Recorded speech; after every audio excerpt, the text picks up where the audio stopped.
Hello friends, I have received multiple demands from our colleagues in past few days to discuss the issues under PCPNDT Act where uniformity in implementation is lacking.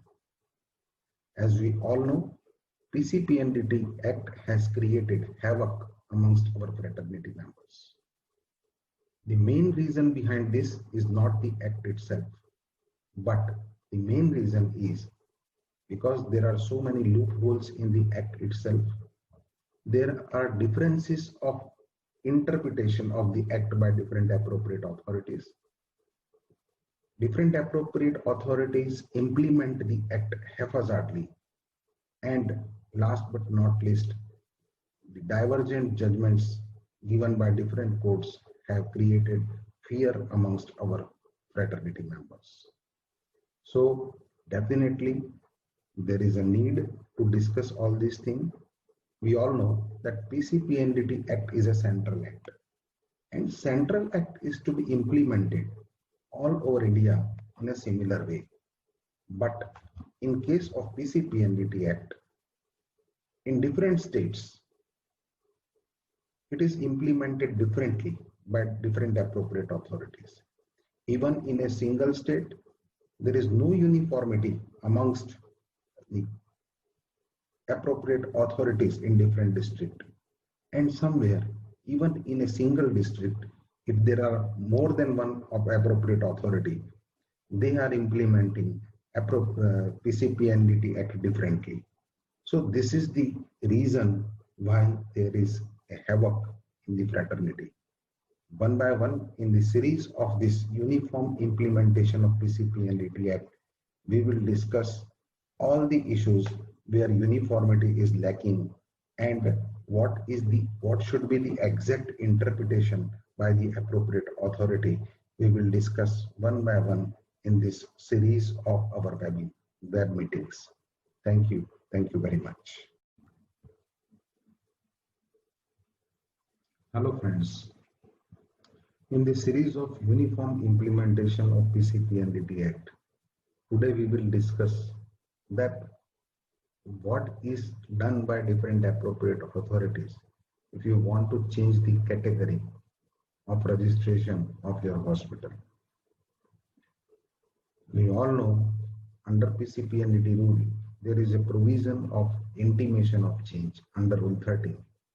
But in that intimation, it can only be given for the change of equipment, change of employee, and change of place. But there is no mention of change of category. Now suppose some hospital is registered only as a USG clinic, ultrasonography clinic, in category of ultrasonography clinic after paying 25,000 rupees. Now suppose in that center, gynecologist start doing invasive procedure. So he wants to start doing invasive procedure like amniocentesis or conionucleus biopsy. Then he will have to register in the category of genetic clinic for doing invasive procedure. Now, suppose he demands from two appropriate authority to register himself as a genetic clinic. Then it will become a registration under two categories. So he will have to pay 35,000 rupees as per the registration provision under PCPNDT rules. Now the situation is that I have 5 different kinds of things which I have come across. At one place, when doctor demanded to register him as genetic clinic, appropriate authority, without asking anything, on request, added the word genetic clinic on the form B, that is form of a certificate of registration.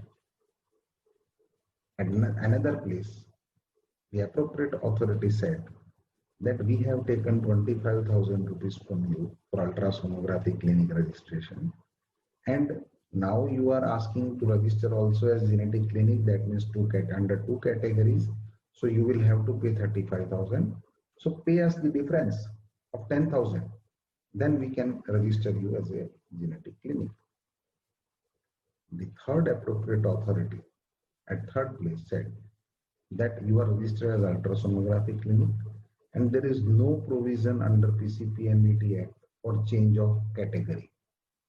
So if you want to get yourself registered under genetic clinic, then you have to surrender this license, this certificate, and you have to again apply afresh for category of ultrasonographic and genetic clinic.